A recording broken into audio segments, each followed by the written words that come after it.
시청자 여러분 안녕하십니까? 코코 아저씨입니다. 오늘은 어떻게 부자가 될 수 있는지에 대해 이야기해보고 합니다. 일본은 홋카이도를 제외한 대부분의 지역이 우리나라보다 위도가 낮습니다. 그렇다면 일본의 겨울이 상대적으로 따뜻할 것이라 생각할 수도 있지만 실상은 다릅니다. 일본의 많은 가정이 보일러 난방을 하지 않기 때문에 겨울철 실내가 한국보다 더 춥게 느껴지는 경우가 많죠.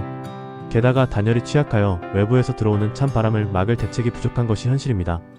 일본의 욕실에는 따뜻한 히터로 세탁물을 건조할 수 있는 기능이 있지만 정작 거실과 방 안에서는 외풍을 막는 대책은 상대적으로 미흡합니다. 일본 주택을 살펴보면 이중창을 갖춘 집을 찾아보기 어렵고 창문도 얇은 유리와 알루미늄 프레임으로 제작되어 있어 열 손실이 상당합니다. 이는 지진이 빈번한 나라라서 경량화된 건축 자재가 오랫동안 선호되어 왔기 때문입니다. 하지만 이러한 구조는 단열 측면에서 단점으로 작용하고 있는 것이죠. 그럼에도 불구하고 일본의 월세는 높은 편이며 이사 비용 또한 상당합니다.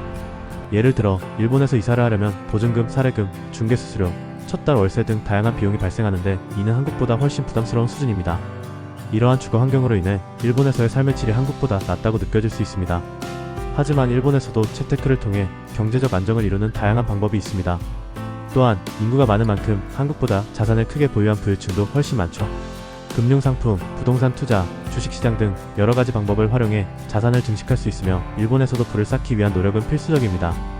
그리고 일본의 낮은 금리로 인해 이러한 재테크에 관심을 갖는 사람들이 늘어나고 있으며 이사와 같은 세제 혜택을 활용하는 방식도 점점 주목받고 있는 것이죠. 그렇다면 오늘의 주제로 들어가 보겠습니다. 시청자 여러분, 경제적으로 성공하려면 무엇이 필요할까요? 바로 부의 원리를 이해하는 것입니다.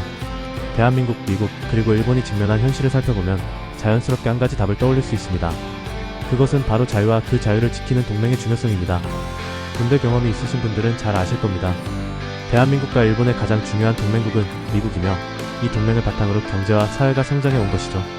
자유와 평등 중 어느 것이 더 중요한지에 대한 논의는 지속되고 있지만 대한민국과 일본 모두 자유민주주의 국가로서 자유를 핵심 가치로 삼아 발전해 왔습니다. 1950년 6.25 전쟁 이후 대한민국은 자유민주주의 체제를 지키기 위해 수많은 희생을 치렀습니다. 만약 그때 패배했다면 오늘날 우리가 누리는 경제적 자유는 없었을 것입니다. 대한민국의 경제 성장은 자유로운 시장, 경제 덕분에 가능했기 때문입니다. 기업들이 자유롭게 경쟁하고 개인이 능력에 따라 보상을 받을 수 있었기에 한국은 짧은 시간 안에 세계적인 경제 강국으로 성장할 수 있었습니다. 그러나 최근 들어 이러한 원칙이 점점 흐려지는 것 같아 우려되는 부분이 있는 것이죠. 시청자 여러분께 한번 물어보겠습니다. 자유가 중요한가요? 아니면 평등이 중요한가요? 자유를 통해 노력하는 사람이 정당한 보상을 받는 것이 당연한 것이 아닌가요? 모든 사람이 똑같이 나눠 가지는 것이 아니라 노력한 만큼의 성취를 얻는 것이 자연스러운 일입니다. 어릴 때부터 열심히 공부하고 좋은 대학에 가야 한다고들 말합니다. 왜일까요? 결국 더 나은 기회를 얻기 위해서입니다. 하지만 진정한 경제적 성공은 단순히 좋은 직장을 얻는 데서 끝나는 것이 아닙니다. 부를 부정적으로 바라볼 것이 아니라 올바른 방식으로 부를 축적하는 법을 배워야 합니다. 그래서 자신의 노력과 능력으로 부를 이루는 것이 중요한 것이죠. 남의 것을 빼앗아 부자가 되겠다는 생각은 결코 바람직하지 않은 것입니다.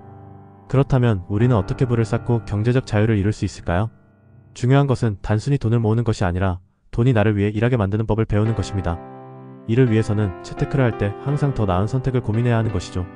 하지만 시장의 흐름을 제대로 읽지 못하면 아무리 열심히 노력해도 성과를 얻기 어렵습니다. 예를 들어 최저임금 인상을 둘러싼 논쟁이 끊이지 않죠. 그런데 정말 최저임금이 오르면 모두가 더 나은 삶을 살 수 있을까요?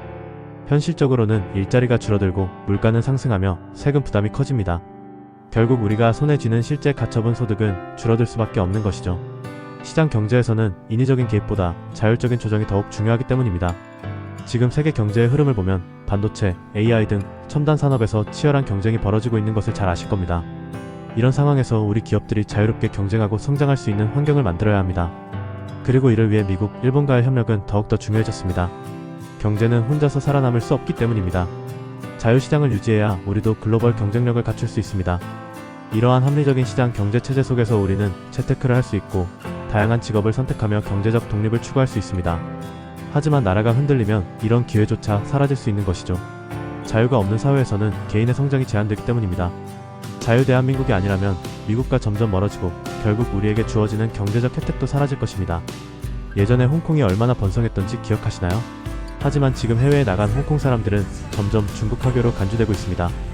이렇듯 자유가 사라진 사회에서 개인이 경제적 성공을 이루기는 더욱 어려워지기 때문입니다. 우리 시청자분들은 스스로 경제적 자유를 이루고 가족의 미래를 밝히고자 노력하는 분들일 것입니다. 그렇다면 우리는 어떤 가치를 우선해야 할까요? 행동과 말이 일치하지 않는 사람들에게 휘둘리지 말고 스스로 판단할 수 있어야 합니다. 열심히 공부한 사람이 좋은 대학에 가고 노력한 사람이 더 나은 직업을 얻는 것은 당연합니다. 모두가 똑같이 나눠 가지는 것이 아니라 개인의 성취와 노력이 존중받는 환경이야말로 진정한 발전을 가능하게 합니다. 우리의 인생은 한 번뿐인 것이죠. 시청자 여러분께서는 어떤 선택을 하시겠습니까? 이상으로 오늘 이야기가 시청자 여러분께 작은 도움이 되었길 바랍니다. 끝까지 시청해주셔서 감사합니다.